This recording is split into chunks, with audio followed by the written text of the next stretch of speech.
So in a major update from The Hollywood Reporter, they go over exactly how Marvel Studios found out about the tragic passing of the Black Panther Chadwick Boseman, and it actually shocked them as much as it shocked all of us.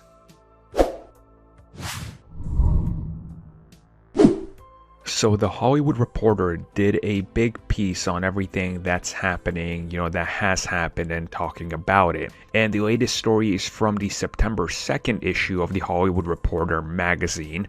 And this is a small piece from it that they published out there, talking about the fact that on August 28th was the day that Kevin Feige received an email. This email was marked as urgent, and it was in regards to Chadwick. And the report goes on and talks about the fact that by the time that Kevin Feige got to the email, the news was already out there. It was made public. The email that they sent him was telling him what had happened, the fact that Chadwick had passed away, and the fact that the news was about to hit. So the timing of everything just sort of landed right then and there.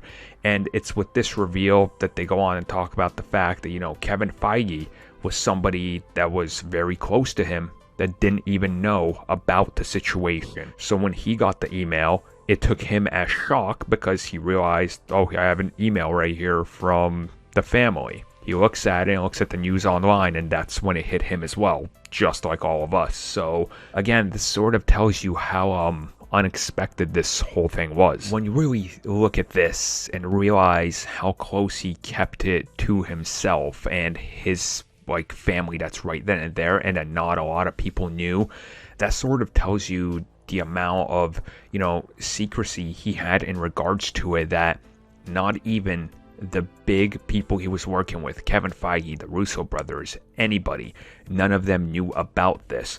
So again, it's kind of interesting to see all this news from the Hollywood Reporter just hit, and how this was able to be handled. And honestly, they handled it, I think, the best way they possibly could with the announcement, because the last thing they would have wanted is somebody like TMZ or something to get a hold of this first, and then who knows how that would have rolled out and what would have been the situation and how it goes. But it just sort of puts into perspective his passing and how it affected everybody, because you could only imagine how it must have been, Kevin Feige, somebody who's been there with him ever since he was cast, who was there during all the casting calls and trusted him to be this, iconic figure from the comics, how it felt for him as well, to lose a close friend. It's just, I can't even imagine.